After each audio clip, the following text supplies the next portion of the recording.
Back 5,000 years ago, back to ancient Egypt. This will be interesting. Wait a second. This isn't a DeLorean? Oh well. Here we go. We're going back to Humanities.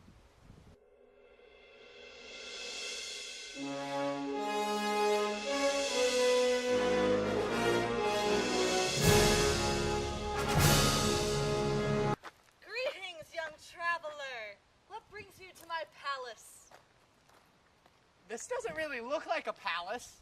Yes, it is. Why, just look over there. That just so happens to be my pyramid, my tomb. Do you know what it's made out of? Rocks. Yes, but special rocks from the quarries taken from my slaves.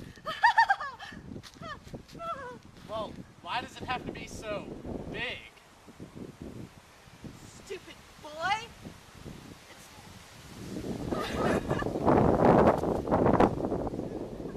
Stupid boy! It's large because, well, it has several secret passageways and dead ends. Wait, what's with the cat? Wait, no. Oh, that's Bastet, one of my goddesses. She doesn't like to be withheld. She's tempered. The cat's a goddess? What's she the goddess of? Oh, well, fire cats, the home, pregnant women. Just about everything worth something in the world. There's many love poems going around. What's one? Hold on. Ah, I have it. But soft, what light through yonder window breaks? It is the east, and Juliet is the sun. That doesn't really sound Egyptian. Oh, the aliens tell us things from the future. The same ones that helped you build the pyramids? But of course! I mean, how else would we make the sides face north, south, east, and west? We can't do that by ourselves. Funny boy. Ah. But what about an actual Egyptian poem? I wish I were her Nubian girl, one to attend her bosom companion. That definitely sounds like something an ancient Egyptian could have written. Who wrote it? Oh, just some peasant man who didn't make me a sandwich. I killed him. That tends to happen. I just like men. Okay. Let's go back to 2011. No, you shall be my slave forever! What is this contraption? Here we are at the Colosseum of Rome. We've gone ahead a little bit of time since Egypt, but let's go see what they're up to. Black slave! I'm gonna kill you! Alright. Freeze! Here we are at the scene of an actual gladiator fight. The Colosseum itself was built by Vespasian in 8 AD, and it took 8 years to complete. It was built on top of the remains of Nero's palace in order to appease the people of Rome after Nero's tyranny. And these people you see here fighting are the actual gladiators themselves. They were slaves that were sentenced basically to death by fighting. There are multiple types of gladiators. This gladiator here is a bestiarii. They were known for fighting with shields and spears, as you can see there. This gladiator over here, known as a diamantarii, was known for fighting with 2 daggers simultaneously. And last but not least is the Lawarius. They were known for fighting with nets and tridents. Okay, let the fighting resume. Oh, crap! If it was my business, I wouldn't be talking about it. It is very vulgar to talk about your business. Only people like stockbrokers do that. And that's at dinner parties. How can you sit there calmly eat muffins when we are in this horrible trouble? I can't make out. You seem to me to be perfectly heartless. Well, I can't eat muffins in an agitated manner. I mean, the butter would probably get on my cuffs. One must always eat muffins calmly. It's the only way to do it. I say it's perfectly heartless. You're eating muffin at all under the When I am in really great trouble, as anyone who knows me intimately enough will tell you, I refuse everything except food and drink. At the present moment, I am eating muffins because I am unhappy. Besides, I'm particularly fond of muffins. Excuse me, why are you eating muffins like that? Well, I am unhappy, of course. Doesn't everyone eat muffins like that? When they're sad? You know, I mean, alas, what is the state of society when my dear Cicely won't make me a sandwich? Nor will my poor Gwendolyn conform to the ridiculous custom of society. Thanks heaven for that wild man writing about all that is off. At least someone has a sensible brains these days. Do you mean Oscar Wilde? The guy who wrote The Importance of Being Earnest? Why, my friend, you are in that very play.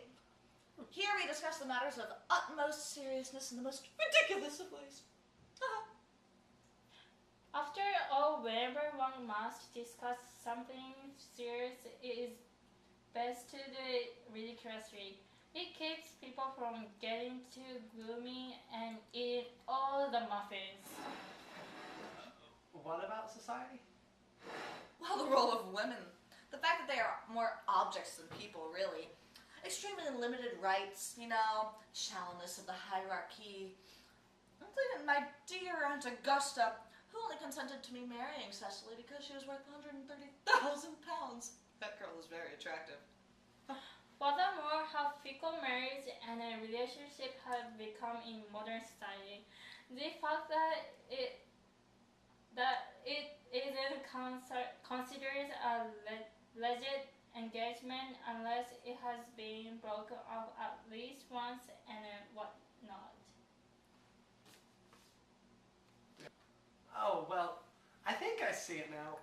Oh, I hate to impede, but could I please have a muffin? It's been a really long day for me, and I've been chased by gladiators and everything, and it feels like years since I've eaten. Can I have a muffin? Or a cucumber sandwich? Where have all the muffins gone? No! On that note, I think I'll be leaving. Maybe go try some Spanish cuisine in the mid-20th century. To the DeLorean. Each morning when I awake, I experience the supreme pleasure of being Salvador Dali. Here, appreciate my masterpiece. Find Michelangelo's David. It's a rock. It's heavy. But it's not art. Of course it's art! It's surrealism! Surreal what? Of course you haven't heard of it, you normal person! Ah, you don't even have my captivating mustache. Regrettably not. Dali was born on May 11th, 1904, best known for his surrealist work.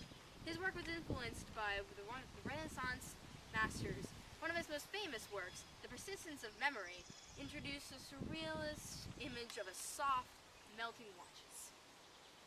Also, he's been quoted as saying he wears a mustache so as to pass unobserved. Ha! Yeah. And the only difference between me and a madman is I'm not mad. Dali likes attention. Maybe we should listen to him. There is really hidden image of Michelangelo's David. Just flip the rock over. Well, there seems to have been a slight problem with the DeLorean, but for now, let's go and check up on how Ophelia's doing with her wonderful artist.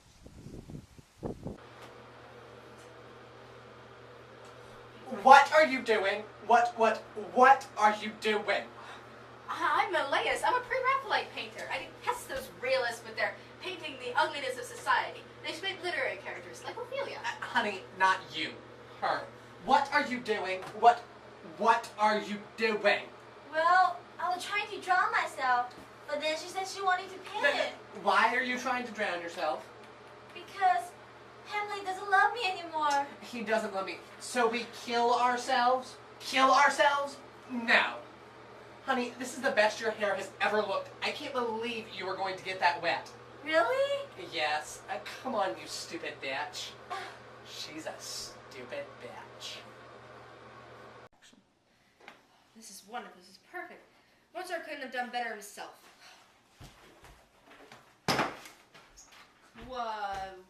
Excuse me? Hello? The director tore up my music. My music! Just tore it in two! Well, here, show me, which song did he tear? I'm terribly sorry. I'm sorry. Can I help? Is he your servant? Certainly not. Servant of mine would never wear that outfit with the frog shirt. I'll say. What an idiot! Nevertheless, he may have some sort of musical ear, and come over here. You may listen to this. This piece is called The Marriage of Figaro. Let me know if it's not absolutely perfect. Play it. The giggly one at the piano is the famous classical and Baroque composer Wolfgang Amadeus Mozart. And the pouting figure behind him is court composer to Emperor Joseph Antonio Salieri. Mozart began as a child protege who eventually traveled to Vienna to make his fortune in the late 18th century. Now, in this time, they were either paid through their concerts, their commissions, or through pupils. Mozart was fortunate enough to meet Emperor Joseph and unfortunate enough to meet Antonio Salieri. The competition between composers was fierce, and so Salieri did all he could to get rid of Mozart. This particular song that Mozart is playing is called The Marriage of Figaro, as he mentioned earlier, and it was written in 1786. It is part of the Baroque period, which is ornate, grand, and lavishly intense. Concertos were extremely popular in this era. However, everything changed with neoclassicism, where science and reason, instead of the wish to express the human spirit, became more important. And people moved on from the lavish and over-the-top style of Baroque music. Now let's get back to Mozart and Salieri, shall we?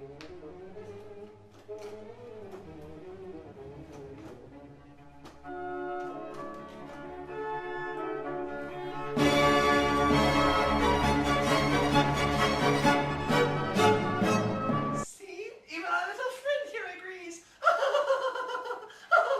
Yes, I see that. It was perfect. I'd be willing to speak to Emperor Joseph about allowing that song. I'm feeling generous. Oh, you're the best friend I've ever had. I'll do my best even if it kills me. Hold that thought. And now it's time for revenge. Revenge? I don't really like the sound of that. I'll be leaving now.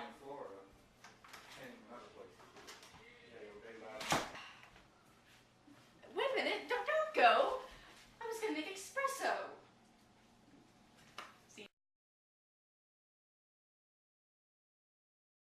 Take a lesson from me. I'd rather Charleston. Think of what you might be.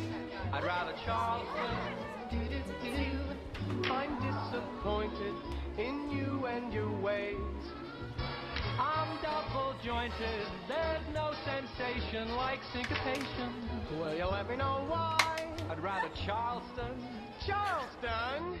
That's the sort of thing I would never do. So leave it behind and give your mind to something new. I'd rather Charleston. Charleston.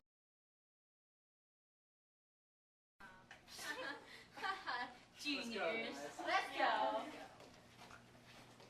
Bye. I must eat my muffins calmly.